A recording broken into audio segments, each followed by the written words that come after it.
Hey, I want to thank you for joining us here on Polk Place. I'm Brian Lacey. And time to talk VISTE. And if we're talking VISTE, that's Volunteers in Service to the Elderly. And it's VISTEBall. And who better to tell us about the VISTEBall than the Steve and Steve Show? One would be Steve Bissonette, and the other one would be Steve Madden. Gentlemen, welcome to the show. Thank you, Brian. It's always good to be here. Yes. Thanks, Brian. So you're a first-timer in here, right? Yeah. But he feels like he knows me. That's right. Or at that's least right. knows the type. I might have been here in year 5. Year 5. Sure. Well, Steve, talk to me a little bit about VISTE in and of itself. Tell me, for folks that might not know what VISTE is, what is it? Sure. VISTE stands for Volunteers in Service to the Elderly. We are a local nonprofit that was established in 1983 with a group of people that were asked to volunteer to help seniors that needed help with transportation, mostly to get to their doctor's appointment or to the grocery store or to the pharmacy. And out of that small group of people, just neighbors helping neighbors, evolved this organization that has grown up grassroots through the years to now support over 4,500 seniors to help them to stay safe and independent in their own home. Our youngest client is 70 years of age. So if you're feeling a little stiff in the morning, you haven't even reached that point of entry yet. 11 or 12 years away from now? Yeah.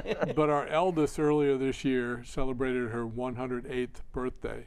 Wow. Still able to live in her own home, in part because volunteers from the community help to provide that transportation and some food and some other assistance that she needs to have that ability to remain in her own home.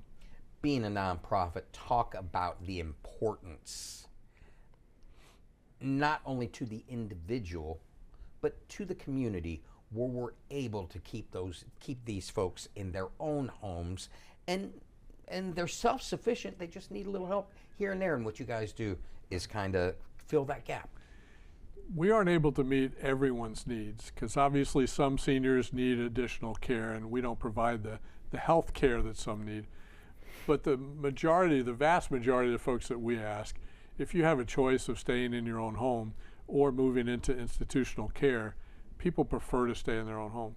It's not only a preference, it's also a safety factor, a quality of life issue.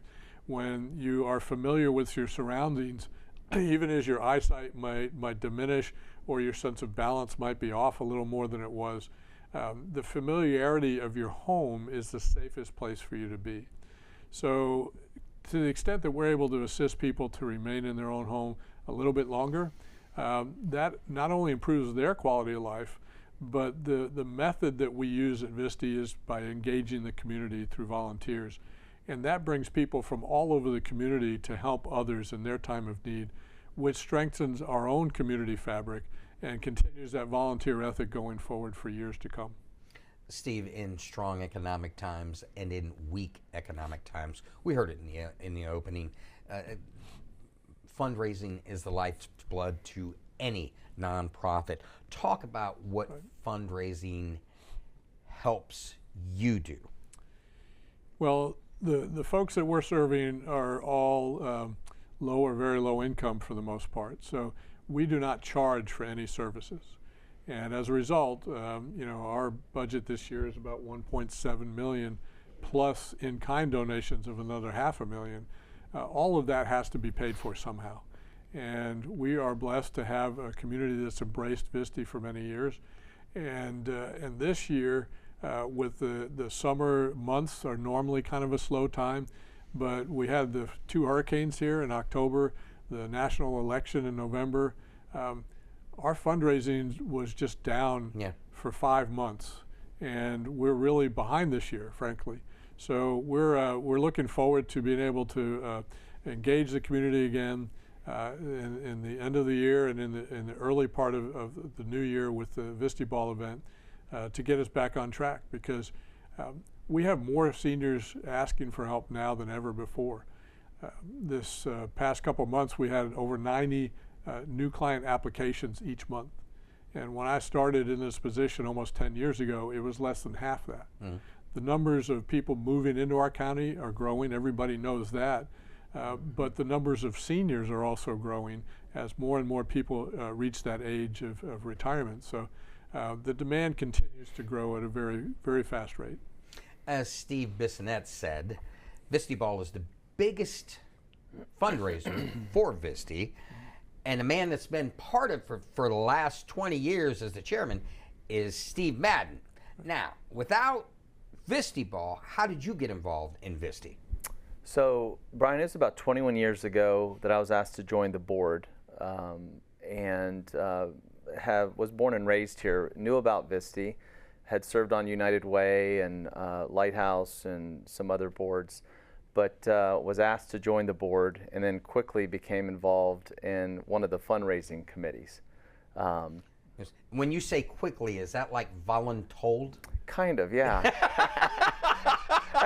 That's oftentimes how it goes. So yes, Brian. I've been a you part picked of up on that. too. Yeah. That's a strategy.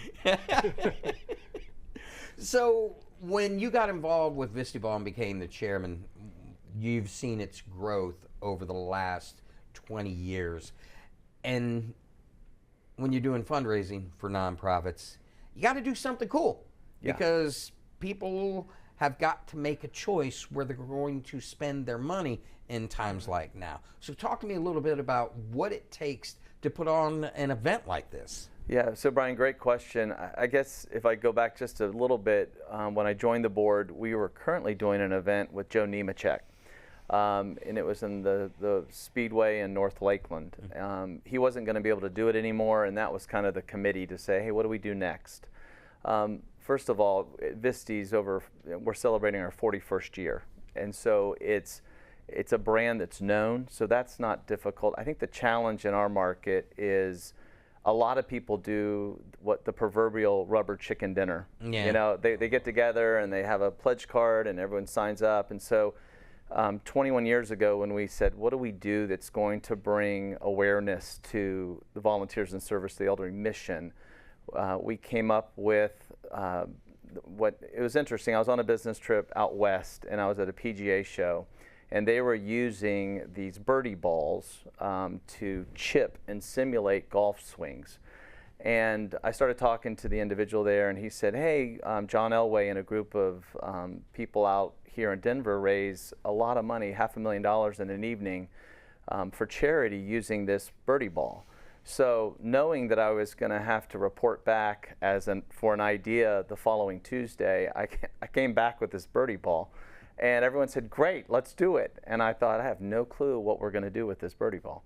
So anyway, reached out to the team out in Colorado, and they said, hey, we do these low chip, these high chips, putting, and different things like that. And so rather than doing the rubber chicken dinner, we said, how do we get people into a hangar having fun, swinging golf clubs, doing something that's very popular with a lot of different age demographics, and just so far, I think it's worked over 20 years, 19 years. Well, and Steve's being modest, because over those last 19 years, this one event has brought in over $4 million in net profits. Wow. To the benefit of seniors in our community. This has been an extremely successful event. Steve, I want you to talk a little bit about the importance of giving back to your community. You obviously don't have to do this, but talk about what you get out of it and inspire others to, whether it be with Visti or one of our other many nonprofits within the community. Talk about the importance of volunteering. Yeah, you know, I think for a lot of us, it starts with our role models with our parents. You know, my dad was very heavily involved in the community, and I think that was just part of our ethos as a family growing up. And so my wife and I have 6 kids, and one in the military, and we just have always said, you know, you need to leave things better than you found it. And so we're planted in this county. This is where we've been blessed to have a business and a family and all the things that have come with that. And so, you know, Steve, you know, he would tell you there's a large group behind this, and so much of it is linking arms with other people, Brian, that have served on that committee for so many years. But just knowing that there's a need, and then putting people with various talents around the table that can achieve it. And that's what makes it so fun, is to be able to do it together, but then also to give a spotlight to the elderly, which honestly, they're not, you know, they're not young children. It's not pets. It's sometimes not, it doesn't get the first glance. And so how do we highlight a demographic that was there for us and has gone before us, and do it in a way that honors them and helps them? So I've got this vision in mind, and it's a chicken and egg thing. So you guys have a fantastic venue, because you said it's in a hangar. The early years of this event, when you were trying to do that chip shot, at what point did you find out you needed a taller ceiling? That's really interesting, because when I heard hangar, of course, we had the hangars at Tigertown that served our World War II aviators. And so when I talked to the team out in Colorado, they had a large bay aviation hangar that was some 30 to 40 feet taller than ours. Wow. So we ended up having to use nets that would, and it was a challenge, because you also need, as you know, distance in order to get your height. And so that's when we said we need to have some lower chip games, not just the higher chip games. So it's evolved over the years, and now we're out at Sun and Fun, which is a great venue, and they've done a great job of accommodating our, we've had upwards of 800 people attend the event every year. So it's well attended. Well, let's talk this year's event. Dates, times, cost, and how can folks find out more? So the event will take place Saturday, February 1st, 2025, at the hangar at Sun and Fun, where we have been for the past several years.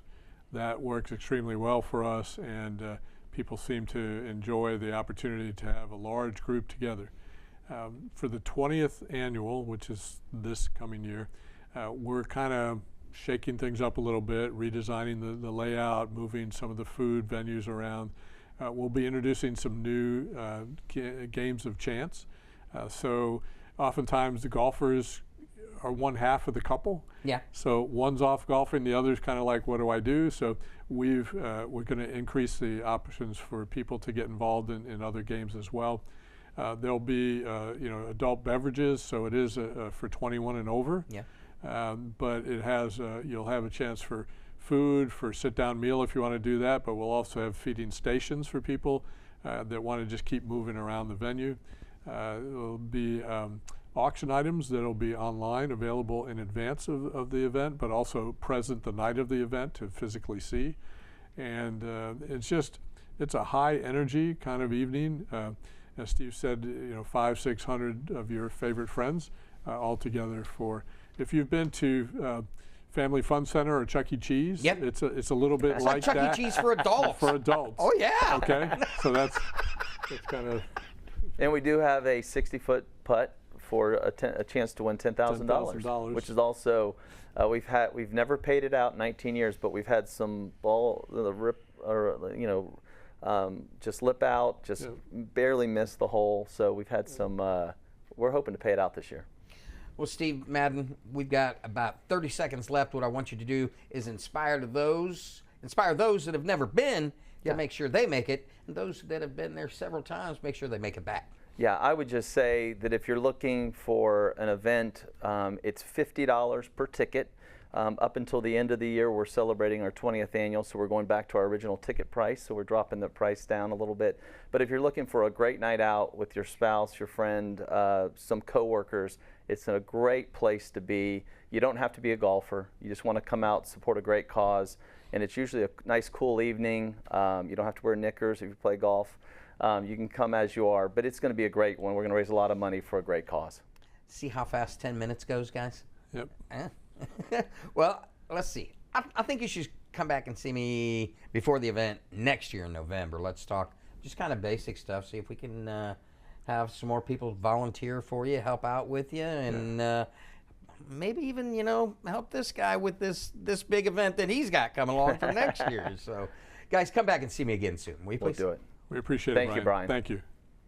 Volunteers in Service to the Elderly invites you to VISTEBall Saturday, February 1st from 6 to 9 p.m. at the Sun and Fun Expo Campus, 4075 James C. Ray Drive in Lakeland. Tickets are $75.